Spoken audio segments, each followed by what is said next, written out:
In this video, I'm going to show you how to read using a visual guide. Let's go. Hi, I'm Tansel, 4-time Australian memory champion, helping you learn faster and better. If you think this channel is helpful, please subscribe, and also if you're enjoying the videos, click like, as it really helps my channel. Speed reading is often thought of a skill that you're either born with doing or not, or that it's very difficult to actually achieve. When I started speed reading, it was actually really challenging. The difficulty that I had was the encoding part. Now, I've talked about encoding in a lot of my other videos, so if you want to check about how the brain process works in terms of extracting information and remembering it, check out the videos I'm going to put below in the description. Encoding is quite difficult to do, especially when you're dealing with a lot of information that doesn't make any sense when you read it. For example, when I used to read a book, or read anything for that matter, I used to read, and then what would happen is I'd go back and reread. And the reason why that would happen was that when I read, there was no image in my head, so I have to go back and reread. Now, if that happens to you, you're not alone. It happens to a lot of people around the world. So how do we combat this? One way of combating going back and rereading is through a technique called reading guide, or it could be also called using a visual guide. And what the visual guide does, it guides your brain to read a lot more smoothly, but also helps you with the encoding process. And I'm going to go through with that today. Here I've got a sentence that I've written up. Now, when we generally read, we read word by word. So training your memory can help you learn faster and better by building your mental capability to encode effectively. So when we're taught as kids, as children, to learn first, we're reading word by word. Now that's great because it's about word recognition. And when we're learning word recognition as kids, we're also deriving what's the meaning behind training, what's the meaning behind your, and so on. So how do we move forward from reading word by word? Because if we're still reading word by word, guess what? We're stuck back in the first grade of reading, and we haven't really progressed, have we, in our reading abilities. So if you've got reading difficulty, think about how long that's been going on for. And I can guarantee it probably goes back to your childhood. Now, how do we move up and upgrade from reading word by word? Did you even know that you could do that in the first instance? Reading word by word, for some people, that's great. They enjoy it. They love it. And I can understand it for things like reading a novel and reading things that you love and enjoy, because time doesn't exist. You're just really having fun and soaking up the information.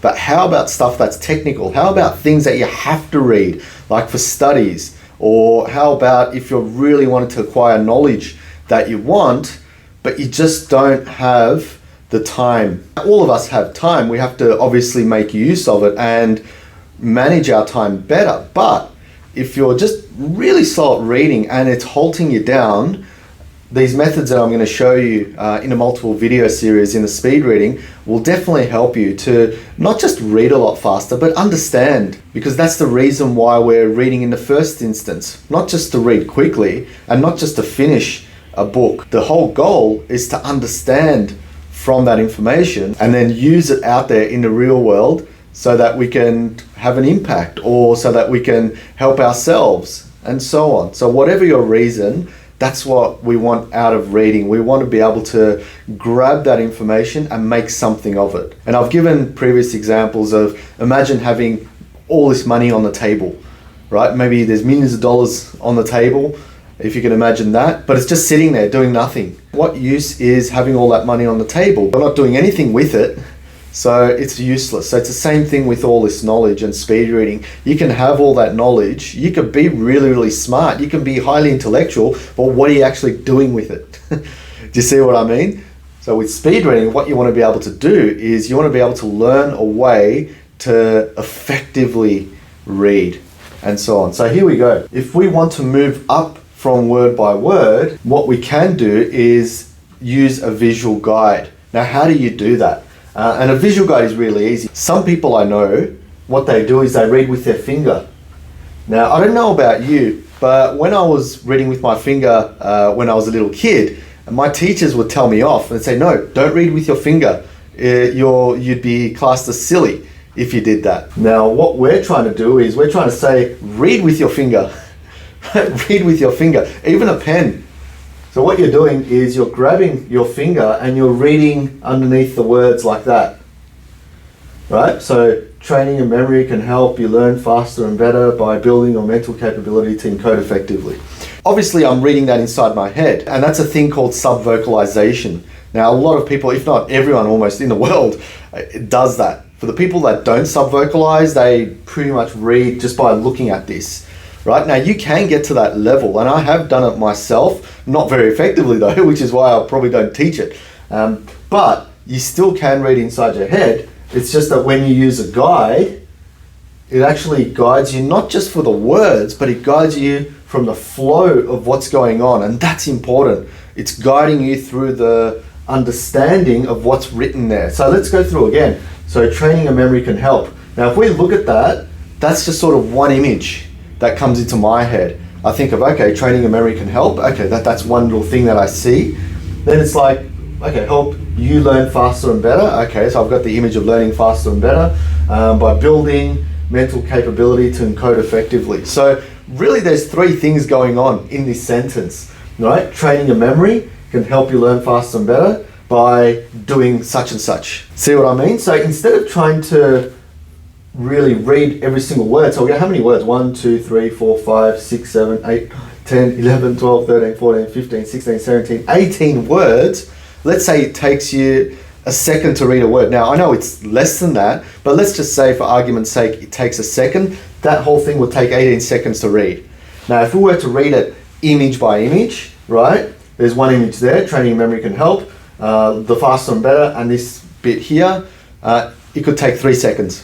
So we're just going bang, bang, bang, bang. There you go, that's the power of speed reading. What we want to do is we want to be able to go through and use our guide as we're reading, and that's it. So we're just reading underneath like that.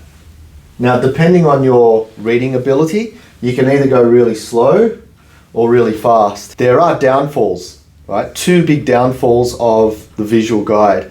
And the first big downfall is if you use your visual guide really slow, what happens is that as soon as you start reading slow like this, your brain can already see up to here. So it sees the next bit. So if you go really, really slow, your brain's seen that. So you're actually reading by peripheral vision. You're going underneath there and bang, you see that. Right? So that's the problem, number 1. Problem number 2 is doing the opposite. If you're going too fast, right? If you're going too fast, then what happens is you could be here, but your brain is up to here. It's still trying to encode this.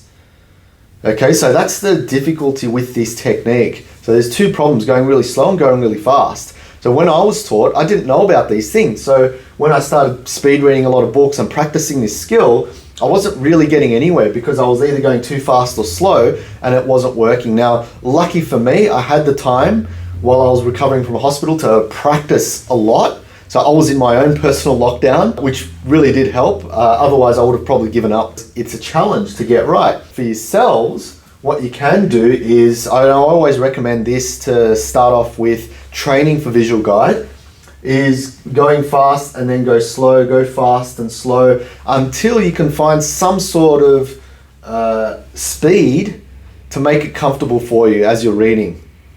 Right, now, how do you determine that comfort level? Your comfort level is where your brain essentially aligns with the words. So if I'm going too quick, then it's up to here, my brain's here. If I'm going too slow, then I might be down there. So the trick is to get to your comfort level of speed. What you'll essentially do is you'll eventually forget that you've got a pen there, or forget you've got a finger there, because now you're engrossed in what you're reading. And that's really the determining factor of if you're using the visual guide correctly. Now, that could take you, a few weeks. It could take you a few months. It's all about practice, putting the hours for reading, and I guarantee you'll see the difference. So reading fast, you can do that. However, you'll miss out from what's there. Reading slow, you can read slow, but then you'll see you won't be able to catch up with your encoding. And to practice, what you can do is go fast and slow so that you can find that middle ground. And to be honest, it doesn't take that long. If you're still doing it week after week after week, then that means there's some sort of encoding problem, or there could be that, you know, maybe you are going too fast or too slow, even trying to find your middle ground. So don't worry too much about it. Practice it and see how you go. So once again, in summary, you want to put your guide underneath those words and read like that. Another example of doing this really effectively is go to news websites or newspapers, because their columns are really narrow. And what happens with narrow content is that it's so easy to just go bang, bang, bang, bang, bang, and even slide down your finger and read like that. I remember back in the 90s when I was in uni, the websites, the content was really wide. As soon as you look at that content, your brain will go, you know, it's killing me to read this. Long, narrow content, it's so much easier. But just go through and practice the visual guide. And another reason why it's called visual, as soon as you start working this out, you start to encode a lot better, because now you're seeing, like I said, those three elements in there instead of trying to see one word at a time. So give that a go. If you do like this video and you think it's helpful, click the like button, because it really helps the channel out and it helps others to know this sort of stuff as well. And also subscribe to the channel if you haven't done so. So thank you very much, and I'll see you in the next one. Cheers.